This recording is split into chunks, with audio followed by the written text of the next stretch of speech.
Fenomena langka, rumah Jokowi setiap hari banyak dikunjungi masyarakat dari seluruh lapisan yang berasal dari seluruh Indonesia. Benar, fenomena ini menunjukkan betapa besarnya kecintaan sebagian besar rakyat terhadap Jokowi. Antusiasme masyarakat yang datang dari berbagai daerah tanpa paksaan adalah bukti nyata bahwa ia memiliki daya tarik tersendiri sebagai pemimpin yang merakyat.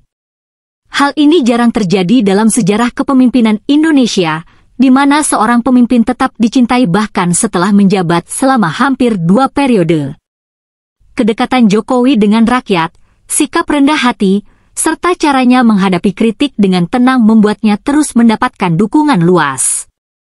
Namun, yang lebih penting adalah bagaimana warisan kepemimpinannya bisa terus berlanjut.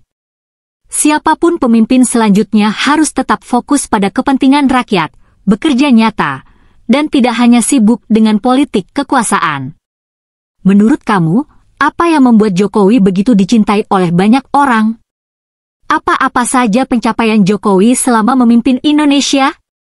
Jokowi telah memimpin Indonesia selama hampir 2 periode, 2014 hingga 2024, dengan berbagai pencapaian di berbagai sektor.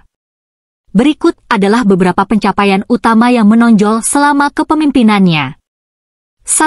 Infrastruktur besar-besaran konstruksi bangunan. 2. Pembangunan jalan tol dari 2014 hingga 2023, lebih dari 2.000 km jalan tol telah dibangun, dibandingkan era sebelumnya hanya 780 km dalam 40 tahun.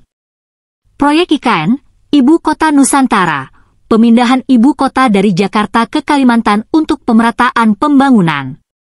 Transportasi publik modern MRT, LRT, dan kereta cepat Wus Jakarta-Bandung mulai beroperasi. Bendungan irigasi, puluhan bendungan dibangun untuk mendukung pertanian dan ketahanan air.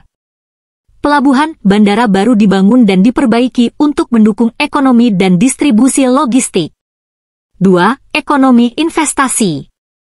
Pertumbuhan ekonomi stabil rata-rata 5% per tahun sebelum pandemi COVID-19. Investasi asing meningkat, banyak perusahaan global masuk, termasuk Tesla yang tertarik pada industri nikel. Reformasi besar-besaran melalui UU Cipta Kerja untuk mempermudah investasi dan lapangan kerja. Program hilirisasi industri seperti larangan ekspor bahan mentah nikel agar industri dalam negeri berkembang. 3. Kesejahteraan sosial, bantuan rakyat. Kartu Indonesia Sehat, KIS, jaminan kesehatan bagi masyarakat miskin melalui BPJS Kesehatan. Kartu Indonesia Pintar, KIP, bantuan pendidikan bagi anak-anak dari keluarga kurang mampu.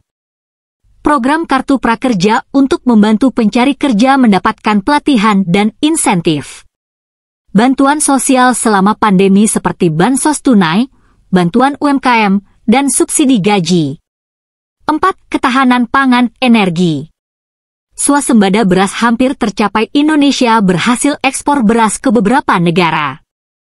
Pembangunan pabrik baterai kendaraan listrik, Indonesia jadi pemain utama di industri baterai EV karena cadangan nikel yang besar. Energi terbarukan mulai dikembangkan, fokus pada pembangkit listrik tenaga surya, angin, dan geotermal. 5. Digitalisasi teknologi antena satelit. Ekonomi digital berkembang pesat, startup seperti Gojek, Tokopedia, dan Traveloka berkembang pesat. Internet cepat di daerah terpencil, proyek Palaparing untuk pemerataan internet di seluruh Indonesia. Transformasi layanan publik berbasis digital seperti IKTP, e-tilang, dan digitalisasi pelayanan kesehatan. 6. Politik luar negeri, diplomasi. Indonesia semakin diperhitungkan di dunia. Jokowi aktif dalam G20, ASEAN, dan berbagai forum internasional.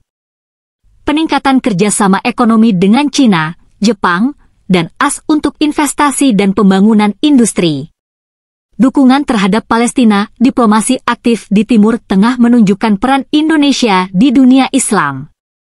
Kesimpulan, pemerintahan Jokowi fokus pada pembangunan nyata, terutama di bidang infrastruktur, ekonomi, dan kesejahteraan rakyat. Meski masih ada tantangan seperti utang negara, ketergantungan pada impor, dan isu korupsi, secara umum, Indonesia mengalami kemajuan signifikan di berbagai bidang. Menurut kamu, dari semua pencapaian ini, mana yang paling berdampak bagi kehidupan rakyat? Pertanyaan selanjutnya, siapa pemimpin yang bisa melanjutkan kepemimpinan Presiden Jokowi? Pertanyaan ini menarik karena kepemimpinan Jokowi telah membawa banyak perubahan, terutama dalam pembangunan infrastruktur, ekonomi, dan kesejahteraan sosial. Untuk melanjutkan dan menyempurnakan warisan Jokowi, pemimpin selanjutnya harus memiliki visi yang kuat, pengalaman yang mumpuni, dan keberanian dalam mengambil keputusan besar. Kriteria pemimpin yang bisa melanjutkan Jokowi: memiliki karakter merakyat dekat dengan rakyat seperti Jokowi, bukan pemimpin yang hanya duduk di belakang meja. Berani dan tegas siap melawan korupsi, mafia ekonomi, dan premanisme. Fokus pada pembangunan hilirisasi industri agar Indonesia bisa naik kelas menjadi negara maju. Mampu membawa Indonesia ke panggung dunia, memperkuat posisi Indonesia dalam diplomasi global. Indonesia butuh pemimpin yang jujur, cerdas, merakyat, visioner, tidak korupsi. Benar sekali. Indonesia butuh pemimpin yang jujur, cerdas, merakyat, visioner, dan anti korupsi agar negara ini bisa semakin maju dan sejajar dengan negara-negara besar di dunia. Ciri pemimpin yang dibutuhkan Indonesia: jujur, bersih dari korupsi, tidak hanya berbicara soal pemberantasan korupsi, tapi benar-benar membuktikannya dengan tindakan nyata. Cerdas, visioner, mampu membawa Indonesia menjadi negara maju dengan kebijakan yang strategis dan inovatif.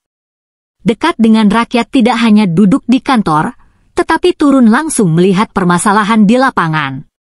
Tegas, berani-berani melawan mafia, koruptor, dan kelompok yang merugikan negara.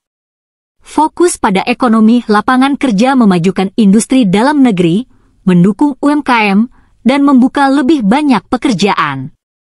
Siapa pemimpin yang cocok? Saat ini, beberapa tokoh memiliki kriteria yang mendekati, tetapi tantangannya adalah memastikan bahwa mereka benar-benar bekerja untuk rakyat dan bukan untuk kepentingan kelompok tertentu. Terima kasih sudah nonton, update terus berita-berita terbaru di Buat Makan TV, sampai jumpa.